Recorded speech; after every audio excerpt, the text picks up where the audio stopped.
Hello दोस्तों, the कहानी diary में आपका स्वागत है।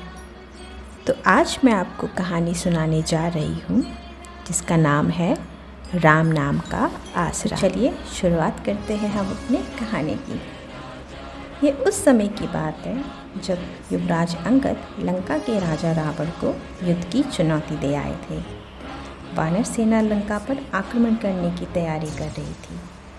लंका पर आक्रमण करने के लिए समुद्र पार करना ज़रूरी था। इसके लिए समुद्र पर पुल बनाया जा रहा था। पुल बनाने का काम नल और नील नाम के दो वानरों की देखरेख में हो रहा था। उन्हें यह सिद्धि प्राप्त थी कि वो जिस भी वस्तु को समुद्र में डालते वह तैरने लगते। वे बड़े बड़े पत्थरों को, भारी भारी पेड़ों को समुद्र में डालते जा रहे थे। उनकी कला तथा भगवान की कृपा के कारण वे पत्थर पानी में डूब नहीं रहे थे। वे एक पत्थर पर रा लिखते तथा दूसरे पे म और उन पत्थरों को आपस में जोड़ देते। रा और म के पत्थर आपस में जुड़ जाते और इसी प्रकार राम रूपी पुल बनता जा रहा था। सभी वानर बड़े बड़े पत्थर, पहाड़ आदि उखाड़ कर लाते जा रहे थे और समुद्र तट पर इकट्ठा करते जा रहे थे। तभी वहाँ पर भगवान श्री राम आ पहुँचे। भगवान राम ने नल और नील से कहा, तुम लोग पत्थरों को पानी में कैसे तैरा लेते हो? ये पत्थर पानी में डूबते क्यों नहीं? नल ने श्रद्धापूर्वक कहा, भगवान, यह सब आपके नाम की महिमा है। हम एक पत्थर पर रा लिखते और दूसरे पे म, फिर राम नाम का आसरा लेकर पत्थर को पानी में डाल देते। आपकी कृपा से पत्थर डूबता नहीं, पानी पर तैरता रहता। फिर उन्हें हम जोड़ देते और इस प्रकार आपकी कृपा से पुल बनता जा रहा है। नल की बात सुनकर भगवान राम मुस्कुरा दिए। फिर वे बोले, यदि मेरा नाम लेने से, साथ ही पत्थरों पर मेरा नाम लिखने से पत्थर पानी में तैरते हैं, तो लाओ, मैं भी अपने हाथों से पत्थरों को समुद्र में डाल देता हूँ।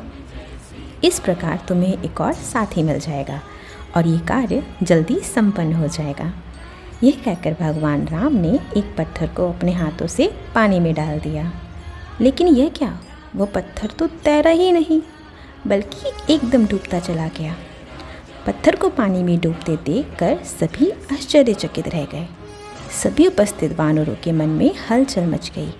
सभी ये सोच में डूब गए कि आखिर प्रभु श्री राम के हाथों के द्वारा पत्थर डूब कैसे सकता है।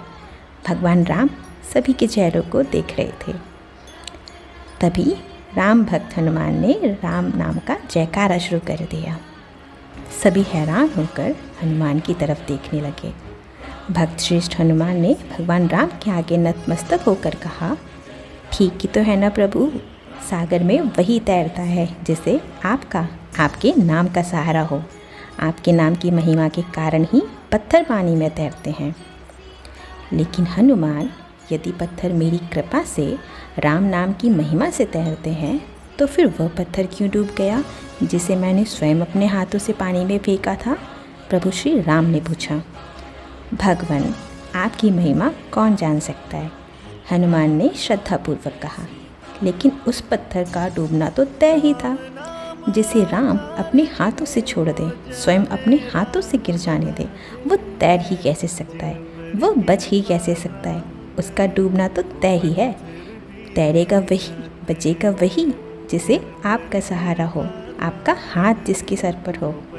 और जिसे आपकी कृपा प्राप्त नहीं, जिसे आप स्वयं अपने हाथों से छोड़ दे, वो बच ही नहीं सकता। हनुमान जी की भेदभूरी बातें सुनकर सभी वानरों को समझ में आ गया और इसके बाद सभी ने श्री राम का जयकारा लगाया और राम नाम का आसरा लेकर अपना कार्य संपन्न किया।